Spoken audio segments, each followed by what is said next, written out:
মিলাতে পারবো না।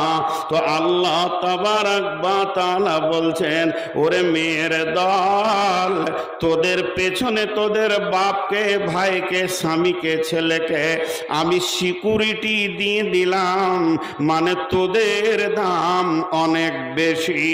পৃথিবীর সেরা সম্পদ আর রিজাল কাওয়ামুনা আলান নিসা।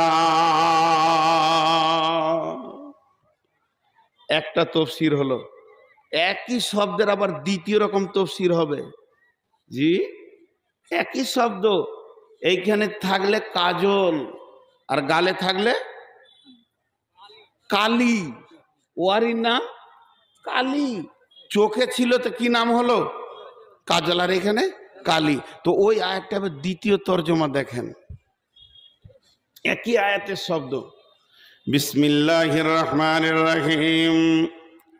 আর রিজালু কাওয়ামুনা আলান নিসা।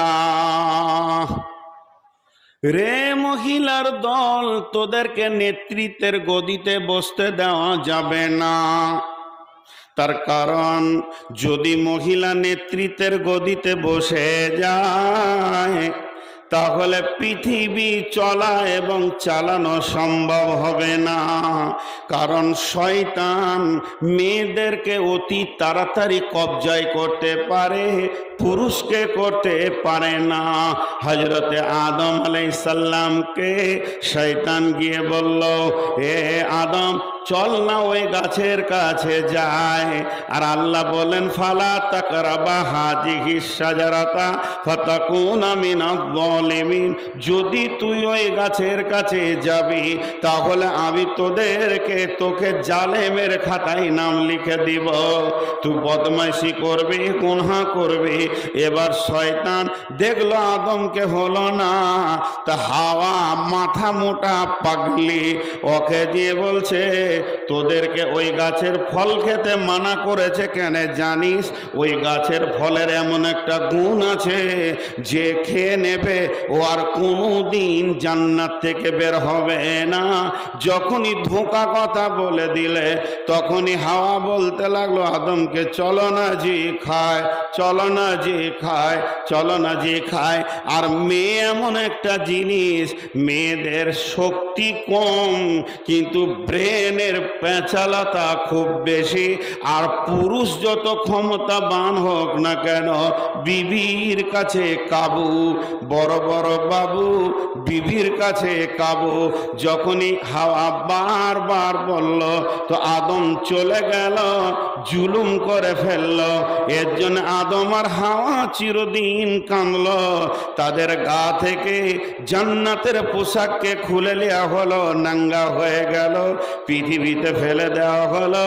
তারা কাঁদতে শুরু করলো, আল্লাহুম্মা ইন্নী জালামতু নাফসি। হে আমাদের রব, আমরা আমাদের নিজের ওপরে জুলুম করেছি, কারণ তুমি মানা করেছিলে শুনি নাই। জুলমান কাসীরা, অত্যাধিক জুলুম করেছি।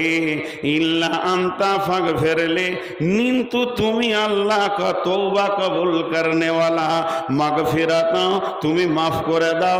ইন্নাকা আনতাল গাফুরুর রহিম, তুমি হলে মাফ করনে ওয়ালা। চির লম্বা টাইম কাঁদার পর তাদের মাফ ঘোষণা হলো। তার মানে হচ্ছে, যদি পুরুষকে বাদ দিয়ে নারীকে নেতৃত্বের গদিতে দেওয়া হয় তো আজাজিল শয়তান লম্বা লম্বা কাজ করে নেবে। আপনাদের মালদা জেলায় আছে কিনা জানি না, আমিও মাদ্রাসাতে 6 বছর শিক্ষকতা করেছি। তো চেক কাটতে যাব, নাম জিজ্ঞেস করিয়ে না, হাই স্কুলের হেডমাস্টার, হিস্টোরি ইংলিশে MAAA। তো বলছি, স্যার কত লিখব, মাদ্রাসায় কত লিখব, চেক বই না কি বলেন ওগুলো আপনারা, রসিদ, চেক রসিদ, কত লিখব? তো মাস্টার বলছে, ওগো, আমাকে ছোট তুমি তুমি করেই কথা বলে, আগে থেকে পরিচয়, অনেক মুরব্বী। ওগো তুমি একটু দাঁড়াও তো বাবা, বাড়িতে জিজ্ঞেস করে আসি। ওর হুঁশ নাই যে ওকে না শুধিয়ে দেবো। জি, এক মৌলানা সাহেব জালসা করছে, কানে হাত দিয়ে সুর করে, আর লোক মাতোয়ারা হয়ে গেছে। যে বলছে বিবির কথা কে কে শুনে না এই দিকে আসেন, আর এই সোজা করে একটা দড়ি দিয়ে দিয়েছে, আর যে বিবির কথা শুনে ওই দিকে থাকবে। তো সবটি লোক ওই দিকে, সবাই তো বিবির কথা শুনে সকালে উঠে বলছে আজকে বেগুন নিয়ে এসো, তো বেগুন আছে, তো কথা শুনছে না ও, খালি একজন এই দিকে আছে, একজন। তো মৌলানা বলছে আচ্ছা তোকে মুখ সাফা করি রে ভাই, তুই আমার কলজিয়াটা ঠান্ডা করলি। একজন তো বিবির কথা শুনে না। তখন আগে এসে বলছে মৌলানা আপনি যেটা ভাবছেন ওটা লয়, আমার শরীরটা খুব খারাপ, জ্বর জ্বর, বিছান থেকে উঠতে পারছি না। তা বিবিকে বললাম জলসাই যাই লক্ষণপুর, নূর মোহাম্মদ এসছে। তো বলছে যেও না জি, ভিড়ে তোমার অসুবিধা হবে, পড়ে যাও যদি কোথাও। তো আমরা না যাই, মৌলানাকে ভালোবাসি। তোমার বিবি বলে যেদিকে ভিড় থাকবে ওইদিকে যেও না, ওই লেগে আমি ওইদিকে যেছি না। বলছে তুই তো 1 নম্বর মার্কা মারাবে, আর তোকেই আমি মুসাফা করছি। তো যত বড় বড় এই স্টেজে উঠার আগে আমার বিবির সঙ্গে কথা চলছে, আমিও ওই গোলমালি আছি, ঘরের কথা কাউকে বলবো। বলছে কটায় দিয়েছে? 11টায়। বলছে জালসা থেকে পালিয়ে এসো, থাকতে হয় না, সুগারের রুগী অত রাতে দিবে কেন? বলে যদি দিয়ে দেয় আমাকে কটায় দিবে? বলছে 7টায় উঠে 9টায় ছাড়তে হবে, ব্রেন কত আর। আমি যে 9টায় যদি ছেড়ে দিই তো 9টায় জালসাটা বরবাদ হয়ে যাবে। তো হলো, তা তোমার কি? ওখান থেকেই ও আপনার মাদ্রাসা সেক্রেটারি হয়েছে। তো আমি তখন বললাম তা আগামী বছর তুমি আসবে, তুমি আধখানা চালাবে আর আমি আধখানা চালাবো, তুমি তখন মুক্তি হয়ে গেছো, বুঝলেন? তো মেয়ে ছেলে, এই জন্যে মেয়েদের বক্রতার কারণে এদেরকে নেতৃত্বের গদিতে বসানো। আরে বলেন একবার জোরে বলেন, বসানো। এবার বলেন মুসলমানের মেয়ে মুসাম্মাদ, মোহাম্মদ, মুসাম্মাদ, তার মানে আমার নাম মোহাম্মদ ইয়াসিন, আমার বিবির নাম মুসাম্মদ মারিয়াম। তাহলে মোহাম্মদের নামের সঙ্গে নিজের নামকে জুড়েছি কত মহব্বত করে। ও মা আমার, খালা আমার, মুসলমানের মেয়ে পঞ্চায়েত ভোটে দাঁড়াচ্ছে এবং তারা পঞ্চায়েত মেম্বার হচ্ছে, প্রধান হচ্ছে। ওরে আমার বোন রে, কান করে শুনেলেন রসুলের হুকুম। বিশ্বনবীর জামানায় ইরাকের বাদশাকে চিঠি দিয়েছিলেন, ইরাকের বাদশা ওই চিঠিটাকে ছিঁড়ে ফেলে দিয়েছিলেন।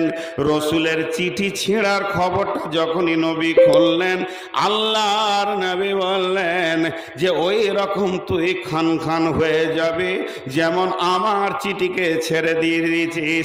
তখন ওই বাদশা করলো কি, এমন চক্রান্ত করে সে তার এমন একজনকে মন্ত্রী বানালো, মন্ত্রী বাদশাকে মেরে দিল। আর বাদশা যখনই মরে গেল, বেটা চক্রান্ত করে বাপকে মার্ডার করলো। আর যখনই ও মার্ডারের আসামি হয়ে গেল, তখন আর গদিতে বসতে দিল না, মন্ত্রী ওকে জেলে ভরে দিল। ভেবেছিল বাপকে মেরে আমি গদিতে যাব, ও জেলে চলে গেল, ওকে একদম নিস্তেনাবুদ করে শেষ করে দিল। এবার মন্ত্রী গদিতে বসতে যাবে, তখন একজন মন্ত্রী সে চক্রান্ত করে ওর একটা বেটি ছিল, নিজের বেটার সাথে বিয়ে দিল। আবার বেটার সাথে যখন বিয়ে দিল, তো বেটাটাও মরে গেল। এরকম একটা চক্রান্ত চলতে চলতে এক সময় ওই মহিলাটা বাপের জায়গায় বসে গেল। আর যখনই বাপের জায়গায় বসে গেল, আল্লাহর নবী লানত দিলেন, যায় দেশের নেত্রী হবে মহিলা, আমার লানত আছে। আর আমার আল্লাহ কোনোদিন মেনে নিতে পারে না মেয়েরা নেত্রী হয়ে পৃথিবী চালাবে। এর জন্য আমার আল্লাহ বলছেন, আর রেজাল কাওয়ামুনা আলান নিসা, ও বাড়ির মহিলারা তোমরা খবরদার নেতৃত্বের গদিতে বসিও না।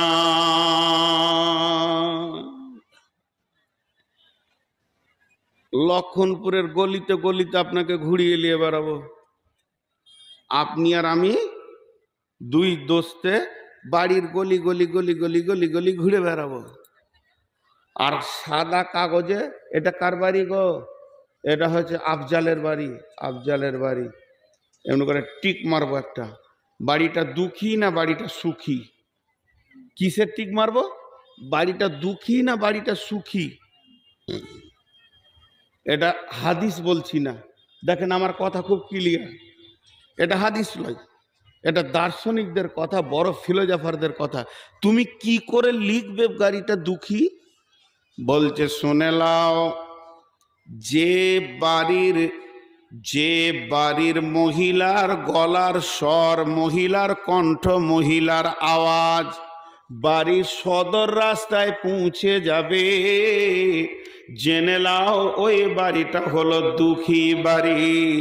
আর যে বাড়িতে পুরুষদের ওপরে মেয়ে গিত্থানটা হাত হিলাবে, জেনে লাও ওই ফ্যামিলি কোনোদিন শান্তি পায় না, আর পেতে পারে না।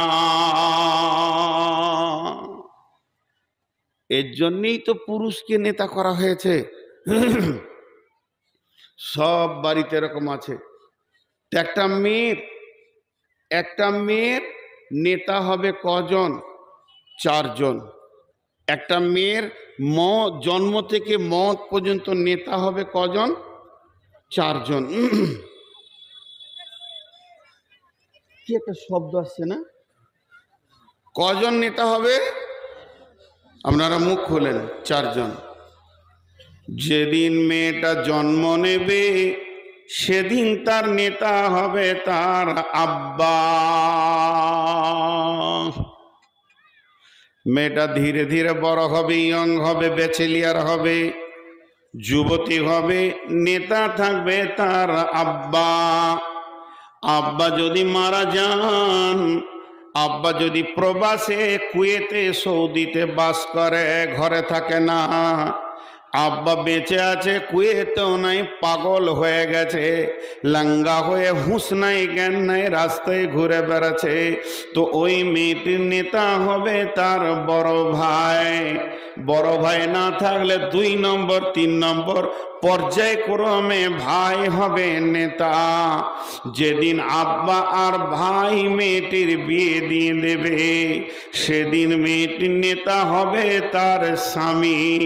স্বামী যদি মারা যান, স্বামী যদি প্রবাসে থাকেন, কিংবা স্বামী পাগল হয়ে গেছে, তো ওই মেয়েটার নেতা হবে তার পেটের ছেলে।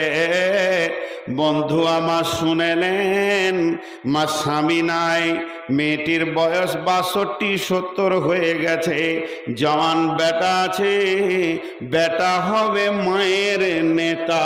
তারপরও মাকে নেত্রী বানানো যাবে না। ওই ফ্যামিলি থেকে যদি কোনো বিয়ে বাড়ি যেতে হয়, কোনো রুগীকে দেখা করতে যেতে হয়, কিংবা মেয়েটি যদি মনে করে বাপ ভাইয়ের বাড়ি বেড়াতে যাব, বেটার বিনা হুকুমে বাড়ির চৌকাটার বাইরে যেতে পারবে না। মায়ের পায়ের তলে জান্নাত, এটা ধ্রুব সত্য হলো।